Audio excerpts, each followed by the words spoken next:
গুরুর ব্রহ্মা গুরুর্বিষ্ণু গুরুর্দেব মহেশ্বর গুরুরেব পরং ব্রহ্ম তস্मै শ্রী গুরুবে নমঃ। শ্রীমৎ স্বামী সেবানন্দ সরস্বতী মহারাজের চরণে জানাই শতকোটি প্রণাম। আমার গুরু স্বামী সেবানন্দ সরস্বতী মহারাজের সেবানন্দের নিবেদন নামক গ্রন্থের চতুর্থ খণ্ড থেকে আমি এখন পাঠ করে শোনাব। যে ব্যক্তি নিজের দোষগুলি সর্বদা খুঁজে বেড়ায় এবং প্রতিনিয়ত একটু একটু করে সংশোধনের প্রচেষ্টা করে তিনি মহান এবং সাধন পথে তিনি অগ্রসরের অধিকারী। অপরপক্ষে যে ব্যক্তি কেবল পরের দোষগুলি খুঁজে বেড়ায় এবং সর্বদা নিজে অপকর্মে রত থাকে সেই ব্যক্তি ধরাধামে পাষণ্ড বলে পরিচিত। ভাব থেকেই ভাষার উদয় হয়, যার ভাব যেমন তার ভাষাও তেমন। সবসময় ভাবের শুদ্ধি করা চাই, এটাই বড় সাধনা। ত্যাগাৎ শান্তি অনন্তরম। ত্যাগ কাকে বলে? ভোগের অনিচ্ছাকে ত্যাগ বলে। যার সঙ্গ তোমাকে ভোগের দিকে নিয়ে যায় তার সঙ্গ সত্বর ত্যাগ করো, কারণ সঙ্গ দোষ বড় দোষ। তবে তাকে যদি তুমি তোমার পথে টানতে পারো এতে তোমারও মঙ্গল তারও মঙ্গল। একমাত্র ঈশ্বর ছাড়া কাউকেও বিশ্বাস করে মনের গোপন কথা বলো না, কারণ মানুষের স্বভাব হলো এর কথা ওকে এবং ওর কথা একে বলা এবং তাই নিয়ে মজা করা। ঈশ্বরের কাছে কেঁদে যদি মনের কথা বলা যায় তবে নিশ্চয়ই শ্রবণ করেন ও মঙ্গলের পথ বাতলান। ঈশ্বর আর ভগবানের মধ্যে তফাৎ কি? সর ঐশ্বর্যপূর্ণ ব্যক্তি হলেন ভগবান, যিনি রূপে গুণে বলে ধৈর্যে ক্ষমতাশীলতায় ও সহনশীলতায় শ্রেষ্ঠ। অপরপক্ষে ঈশ্বর হলেন আত্মাস্বরূপ, এক কথায় অবাং মানস গোচর। বাক্য মনের অতীত, সে এক জ্যোতি যার হৃদয়কে আলোকিত করে, যা পাওয়ার পর আর পাওয়ার ইচ্ছা কিছুই থাকে না। লোকে নিজের সুখের জন্য ভোগের জন্য লক্ষ টাকা ব্যয় করে, কিন্তু 10টি টাকা গুরুকে সাধু সন্তকে দান করতে শতবার চিন্তা করে।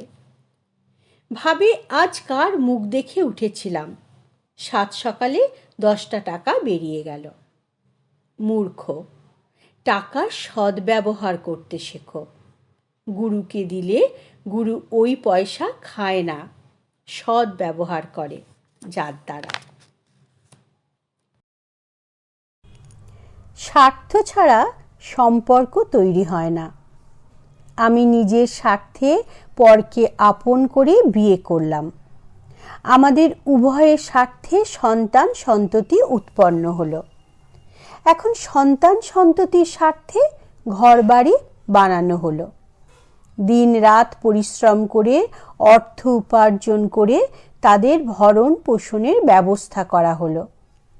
তারা শিক্ষায় দীক্ষায় উপযুক্ত হলে পর বিবাহ আদি দিয়ে সংসারী করা হলো।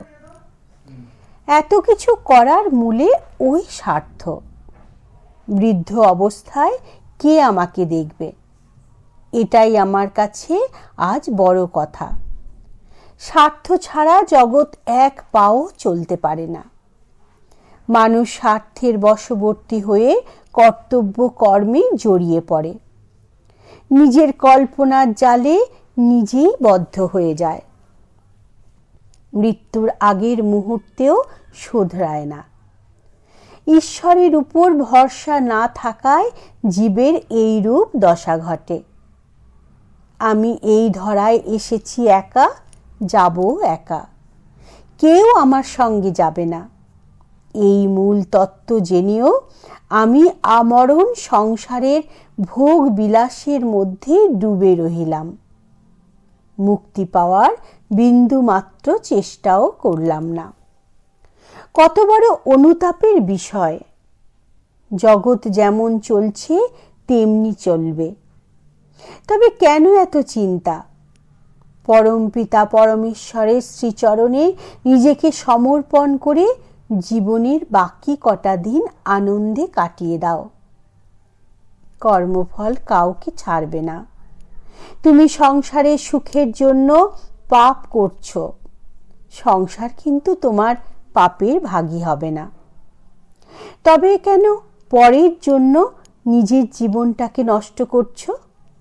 তাই সেবানন্দের কথা শোনো, সময় থাকতে হরি স্মরণ করো, দেখবে পরম দয়াল পরমেশ্বর তোমার মঙ্গল করবেন, আনন্দ পাবে। আমরা ঈশ্বরের থেকে 2 আঙ্গুল দূরে যশোদামা শ্রীকৃষ্ণ ভগবানকে উদুখোলে বাঁধবার চেষ্টা করছেন।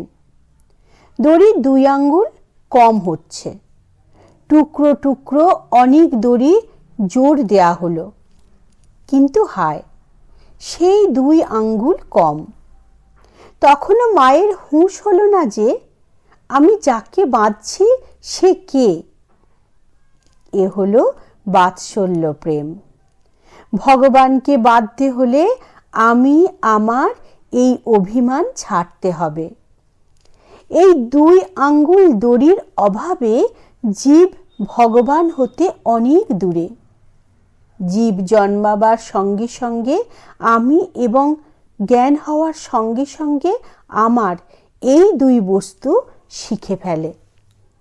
ফলে ভগবান হতে দূরে সরে যায়। যেই মুহূর্তে এই আমি এবং আমার ভাবনার অবসান ঘটবে, ঠিক সেই মুহূর্তেই ঈশ্বর তোমার নিকটে বাধা পড়ে যাবেন। চাই দৃঢ় আত্মবিশ্বাস। ভগবান প্রেমের কাঙাল, প্রেমের ডোরে বাধা পড়েন।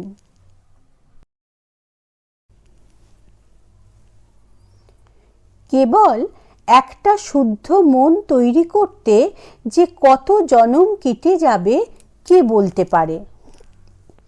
শুদ্ধ মনই আত্মস্বরূপ। মন যতক্ষণ ইন্দ্রিয়ের বশবর্তী ততক্ষণ না পুংসক, অর্থাৎ নিজের সত্তা হারিয়ে ফেলা। আবার আমি মন নই, মন কিন্তু আমার। মন যখন কুকর্মে রত হয় তখন আর একজন তাকে ওই কুকর্মে বাধা দেয় বা উচিত অনুচিত বিচার করে। কেউ তাকে বিবেক বলে, কেউ বা বলে জ্ঞান। আত্মা তারও উপর। নিত্য, শুদ্ধ, বুদ্ধ, মুক্ত, অর্থাৎ প্রকৃত বস্তুর সহিত তার কোনো সম্বন্ধ নাই। কর্মফলে যখন গরুর দেহ ধারণ করি তখন তিনি আমার ভিতর, আবার কর্মফলে যখন উচ্চ গতি লাভ করি তখনও তিনি আমার ভিতর। মনকে আত্মাতে নিবেদিত করাটাই সাধনা। মন সচরাচর বহির্মুখী। রূপ, রস, গন্ধ, শব্দ, স্পর্শ সুখের নেশায় বাহিরে ছুটিয়া বেড়ায়। তাকে বশীভূত করো। ভোগ বাসনা একটু একটু করে ছাড়ো, নয়তো অনন্ত ভোগান্তির ভাগী হবে। ভোগে রোগ ভয়ম, ত্যাগাৎ শান্তি অনন্তরম। বস্তুর সহিত ইন্দ্রিয়ের এবং ইন্দ্রিয়ের সহিত মনের সংযোগে সুখ ও দুঃখের জন্ম হয়। এগুলি কিন্তু সম্পূর্ণ অনিত্য। এই আছে, এই নাই। তাই হে অর্জুন, তুমি ইহাদের বধ করো, ধর্মরাজ্য প্রতিষ্ঠা করো। নমস্কার। সকলে ভালো থাকবেন, সুস্থ থাকবেন। আর আমাদের এই প্রচেষ্টা যদি আপনাদের ভালো লাগে তাহলে লাইক ও সাবস্ক্রাইব করতে ভুলবেন না কিন্তু। আর এই নিবেদন সকল ভক্তদের মধ্যে শেয়ার করে দেবেন, যাতে তাঁরাও পূর্ণার্জনের পথে এগিয়ে যেতে পারেন। জয় গুরু।